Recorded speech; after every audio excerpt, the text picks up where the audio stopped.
මිනසන් කොන්නිචිවා සිත්‍රතේෂන් YouTube channel එකට ඔයාලා හැමෝවම ආදරයෙන් පිළිගන්නවා. ඉතින් මම සිත්රුවනි ජයරත්න. අද මම ගොඩාක් අය මගෙන් ඉල්ලපු වීඩියෝ එකක් ගෙනල්ලා තියෙනවා. ඒ තමයි උසස් පෙළ ජපන් භාෂා ප්‍රශ්න පත්‍රයේ ව්‍යුහය. ඉතින් අද වීඩියෝ එකෙන් අපි කතා කරන්නේ දෙවැනි ප්‍රශ්න පත්‍රයේ ව්‍යුහය ගැන. ඉතින් අද වීඩියෝ එක වෙන්නේ මේ විදියට. පළවෙනියටම අපි කෙටියෙන් කතා කරනවා මොන විදිහේ ප්‍රශ්නද දෙවෙනි ප්‍රශ්න පත්‍රයේ තියෙන්නේ කියලා. ඊළඟට අපි කතා කරනවා මේ ප්‍රශ්න ගැන විස්තරාත්මකව. ඒ වගේම මේ ප්‍රශ්න පත්‍රය ලියද්දී මොන විදිහේ දේවල් ගැනද සැලකිලිමත් වෙන්න ඕනි කියන එක ගැන මගේ පෞද්ගලික අත්දැකීමනොත් ඔයාලට කියා දෙන්න බලාපොරොත්තු වෙනවා. හරි, එහෙනම් අපි අපේ ජපන් භාෂා ප්‍රශ්න පත්‍රය ගැන කතා කරමු. ඔයාලට පේනවා ජපන් භාෂාවේ විෂය අංකය 87. ජපන් භාෂා ප්‍රශ්න පත්‍රයේ දෙවෙනි කොටසට පැය 3ක කාලයක් ලැබෙනවා. අමතරව කියවීමේ කාලය විදියට විනාඩි 10ක කාලයක් ලැබෙනවා. ඉතින් අපි මේ පැය 3 විනාඩි 10යි කාලය අතරතුර ප්‍රශ්න 6කට පිළිතුරු ලබා දෙන්න ඕනේ. මේ ප්‍රශ්න පත්‍රයේ ප්‍රශ්න 6ක් තියෙනවා. මේ ප්‍රශ්න 6ටම අනිවාර්යයෙන්ම පිළිතුරු සපයන්න ඕනේ. ඉතින් මේ ප්‍රශ්න පත්‍රේ නම් අපිට පිටු 25ක් කියලා පෙන්නලා තියෙනවා. ඉතින් අපි මේ ප්‍රශ්න පත්‍රයට පිටතින් වෙනත් කොළ අමුණන්නේ නැහැ. මේ ප්‍රශ්න පත්‍රය තුලමයි අපි සියලුම පිළිතුරු සපයන්නේ. ඉතින් අපි 1 සිට 6 දක්වා ප්‍රශ්න ගැන කෙටියෙන් කතා කරොත් පළවෙනි ප්‍රශ්නය කොටස් 2යි. ඒකේ පළවෙනි කොටස අපිට තියෙන්නේ ඡේදයක් කියවලා පිළිතුරු සපයන්න තියෙන අවබෝධය සහ කියවීම අදාළ කොටසක්. ඊළඟට පළවෙනි ප්‍රශ්නේ දෙවෙනි කොටස ගත්තොත් සාහිත්‍ය වලට අදාළව තියෙන ප්‍රශ්න තියෙන්නේ. ඒ වගේම මේ පළවෙනි ප්‍රශ්නේ එක කොටසට ලකුණු 20ක් සහ දෙක කොටසට ලකුණු 20 බැගින් ලකුණු 40ක් ඔයාලට ලැබෙනවා. ඊළඟට අපි දෙවෙනි ප්‍රශ්නය ගැන කතා කරොත් දෙවෙනි ප්‍රශ්නය තියෙන්නේ සංවාද ආශ්‍රිත ගොඩනගෙන ප්‍රශ්නයක්.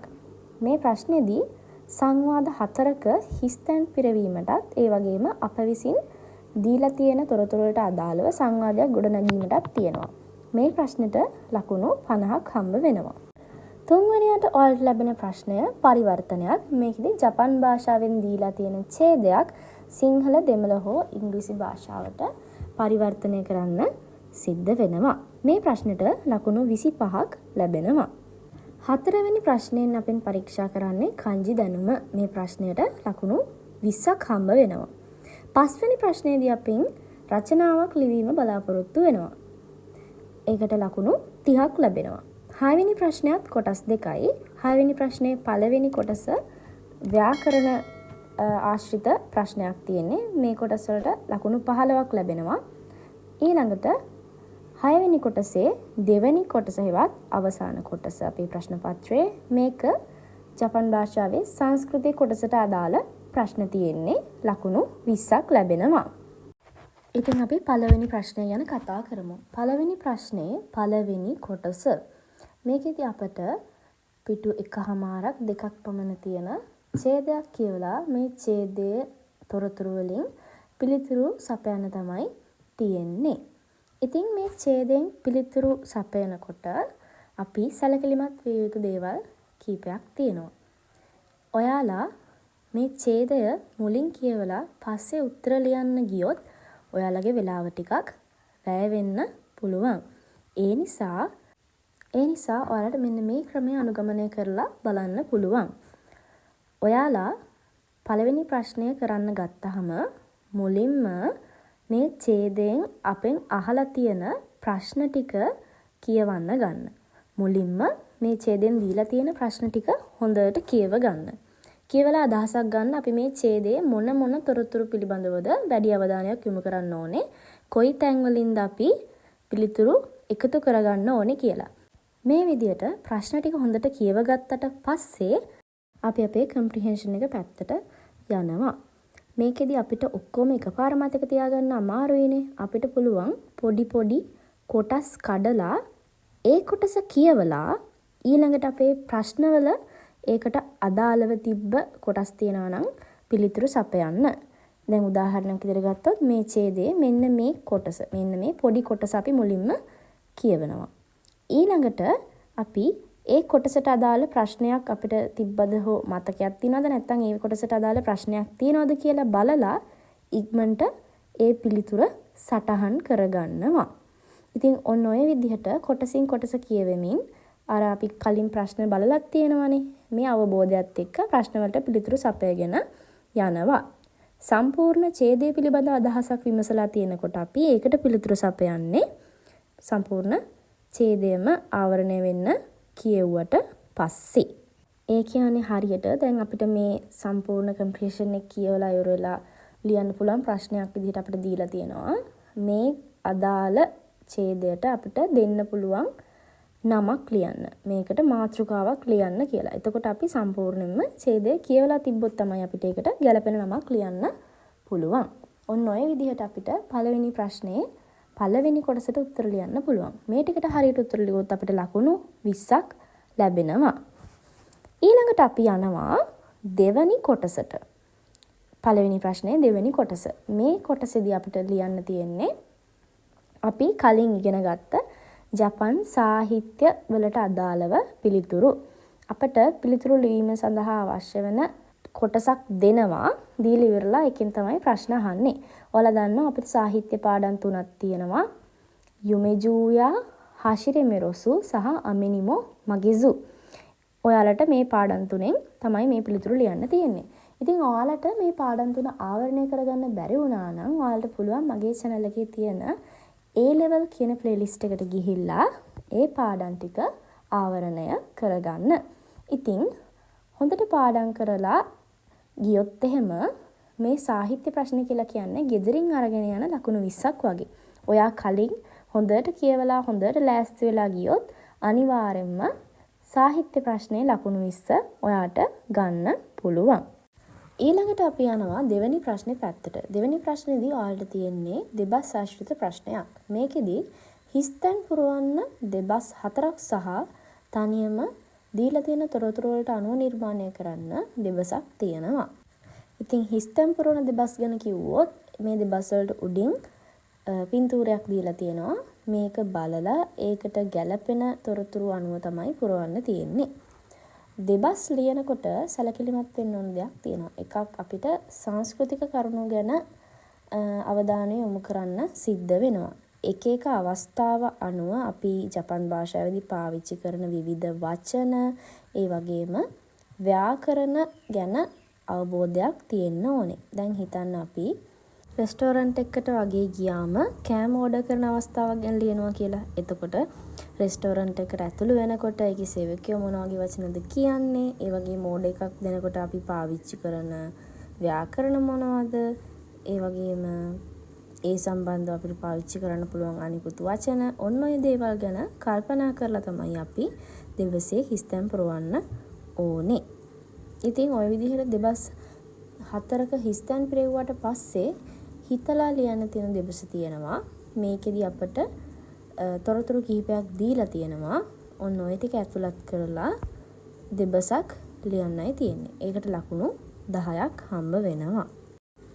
ඉතින් ඊළඟට අපි යනවා අපේ තුන්වෙනි ප්‍රශ්නෙට. තුන්වෙනි ප්‍රශ්නේදී තියෙන්නේ දීලා තියෙන ඡේදය සිංහල, ඉංග්‍රීසි හෝ දෙමළ භාෂාවට පරිවර්තනය කරන්න. ඉතින් ඔයා විභාගයේ ඉල්ලුවේ මොන මාධ්‍යෙන්ද? අන්න ඒ මාධ්‍යයට අනුව මේක පරිවර්තනය කරන්න ඕනේ.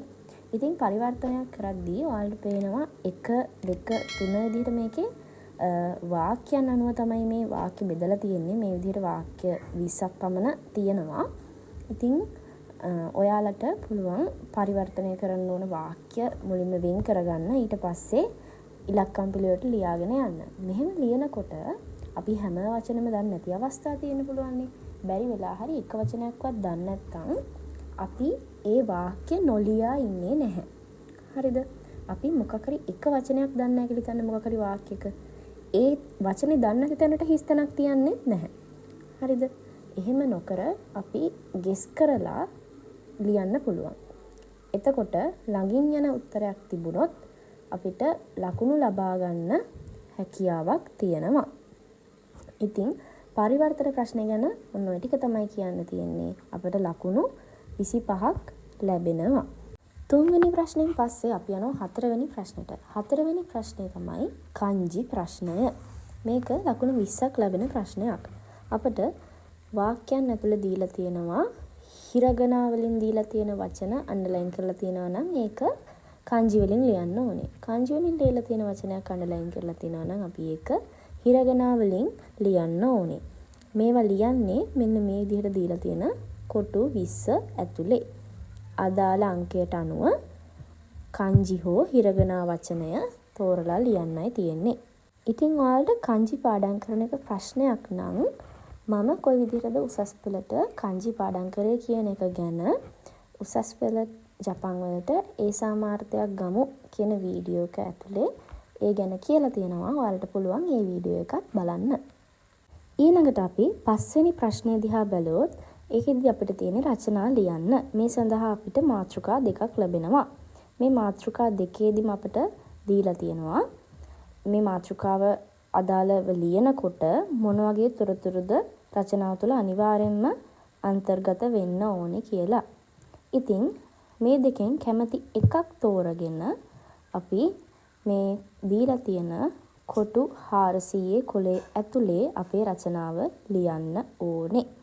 එතකොට මේ තයිතරු කියලා කියන තැන අපි අපේ රචනාවේ මාතෘකාව ලියලා අපි ලියන්න බලාපොරොත්තු වෙන රචනාව මේ කොටු ඇතුලේ ලියනවා. රචනාවක් ලියන්න විවිධ නීති තියෙනවා. මේ නීති රීති වලට අනුව රචනාව ලියනවටත් අපිට ලකුණු ප්‍රමාණයක් හම්බ වෙනවා. ඉතින් ඔයාලට ජපන් රචනාව ලියන විදිහ ගැන ගැටලු තියෙනවා නම් ඔයාලට පුළුවන් මගේ channel එකේ A level කියන playlist එකේ තියෙන ජපන් රචනාවක් ලියමු කියන වීඩියෝ එක බලන්න. ඉතින් අපිට රචනාවක් ලියනවට ලකුණු 30ක් ලැබෙනවා. ඊළඟට අපි බලන්න යන්නේ 6 වෙනි සහ අවසාන ප්‍රශ්නය. 6 වෙනි ප්‍රශ්නේ කොටස් දෙකක් තියෙනවා. එකකින් පළවෙනි ප්‍රශ්නේ තියෙන්නේ ලකුණු 15ක ව්‍යාකරණ කොටස් ආශ්‍රිත ප්‍රශ්නයක්. ඉතින් ඊළඟට 6 දෙවෙනි කොටස ගැන කතා කරොත් මේක ගොඩක් වැදගත් කොටසක්. ඒ තමයි උසස් පෙළ ජපන් සංස්කෘතිය පාඩම් වලින් තමයි මේ ප්‍රශ්නේ හැදිලා තියෙන්නේ. මේ ප්‍රශ්නෙට ලකුණු 20ක් ලැබෙනවා. ඉතින් ජපන් භාෂාවෙන් තමයි අපි මේකට පිළිතුරු ලියන්නේ. ඉතින් මේ ලකුණු 20 ගෙදරින් අරන් යන්න පුළුවන් ලකුණු 20ක් කිව්වොත් හරි. සාහිත්‍ය ප්‍රශ්න වගේම අපිට සංස්කෘතිය කොටස් කලින් පාඩම් කරලා ගියොත් ලකුණු 20 අනිවාර්යයෙන්ම ගන්න පුළුවන්. ඉතින් සංස්කෘතික පාඩම් මගේ අරලා තියෙනවා නම් ඔයාලට පුළුවන් මගේ channel එකේ තියෙන A level හෝ එහෙම නැත්නම් මේ level culture කියන playlist එකට ගිහිල්ලා සංස්කෘතිය පාඩමුත් බලන්න.